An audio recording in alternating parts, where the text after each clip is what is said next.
வணக்கம் நண்பர்களே. காலையிலேயே ஸ்டாலினுக்கு வந்த கெட்ட செய்தி. தமிழக சட்டப்பேரவை தேர்தல் 2026 மாநில அரசியலில் ஒரு முக்கிய திருப்பத்தை உருவாக்கியிருக்கு.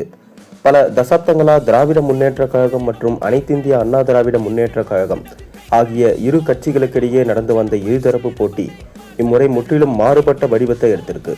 நடிகர் டு அரசியல்வாதி விஜய் அவரோட தலைமையிலான தமிழக வெற்றி கழகத்தோட வருகை தேர்தலை முக்கோண போட்டியா மாற்றியிருக்கு.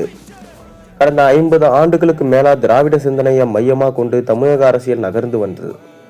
திராவிட முன்னேற்ற கழகம் மற்றும் அனைத்திந்திய அண்ணா திராவிட முன்னேற்ற கழகம் ஆகியவை தங்களது உறுதியான வாக்கு வங்கிகளை மற்றும் கட்சி அமைப்புகள் மற்றும் நலன்களின் மூலம் ஆட்சியை மாற்றி மாற்றி பிடித்து வந்தாங்க.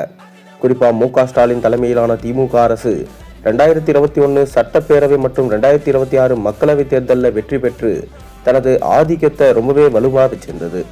மற்றும் ஒருபுறம் ஜெயலலிதா மறைவிற்கு பிறகு சவால்களை சந்தித்தாலும் அனைத்திந்திய அண்ணா திராவிட முன்னேற்ற கழகம் இன்று முக்கிய எதிர்கட்சியாகவே இருக்கு. எடப்பாடி கே பழனிசாமி தலைமையில கட்சி தனது வாக்கு வலிமையை ஓரளவுக்கு நிலைநிறுத்தி கூட்டணிகளை நம்பி அரசியல் போட்டியில நீடித்து வருது. இந்த நிலையில மாற்றி அமைத்த விஜயின் அரசியல் நுழைவுதான். தமிழ் சினிமாவின் பெரிய நட்சத்திரமாக இருந்த அவர் தனது பிரபலத்தையும் ரசிகர் ஆதரவையும் அரசியல் தளமா மாற்ற முயற்சித்திருக்கார்.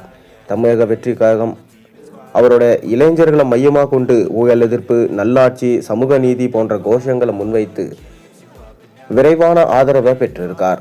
சமூக வலைதளங்கள், பெரும் பொதுக்கூட்டங்கள் மற்றும் விசில் போன்ற அடையாள இயக்கங்கள் மூலம் தாவேகா நகர்ப்புற மற்றும் முதல் முறை வாக்காளர்களின் செல்வாக்கை ஏற்படுத்தியிருக்கு.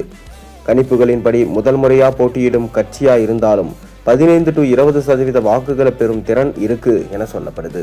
இளைஞர்களுக்கான வேலைவாய்ப்பு, உதவித்தொகை போன்ற வாக்குறுதிகள் இந்த ஆதரவை மேலும் அதிகரிச்சிருக்கு. பெண் வாக்காளர்கள் ஈர்க்கும் தாவேகா தனித்துவமான திட்டங்களை முன் வச்சிருக்கு. மாதம் 2500 உதவி, வருடத்திற்கு 6 இலவச LPG சிலிண்டர்கள், திருமண உதவிகள் போன்ற அறிவிப்புகள் மூலம் பெண்கள் வாக்கு வங்கியையும் குறி வச்சிருக்காரு. இது பாரம்பரிய நலத்திட்ட அரசியலுக்கு புதிய போட்டியை உருவாக்கியிருக்கு. இந்த முக்கோண போட்டி வெறும் 3வது கட்சி வருகை மட்டுமல்ல, அரசியல் கணக்குகளை முழுமையா மாற்றும். அதாவது மக்கள் மாற்றத்தை விரும்புறாங்க. தாவேகா, திமுக மற்றும் அதிமுக ஆகிய 2 வாக்குகளையும் பகிர்ந்து கொள்ளும் நிலையில இருக்காங்க. குறிப்பா தென் மாவட்டங்கள் மற்றும் சென்னை போன்ற இடத்துல அதிகமா தாக்கம் ஏற்பட்டிருக்கு. விஜய்க்கு முழுமையா வெற்றி கிடைக்காவிட்டாலும் பல தொகுதிகளில் முடிவை தீர்மானிக்கும் கிங் மேக்கர் நிலைக்கு தாவேகா உயர வாய்ப்பிருக்கு. தமிழக அரசியல்ல இனி ஒரே கோட்டில் நகராது. இது ஸ்டாலின், எடப்பாடி இருவருக்கும் காலையிலே வந்த கெட்ட செய்தி. ஆட்சியை பிடிப்பாங்களா திமுக என பொறுத்திருந்து பார்ப்போம்.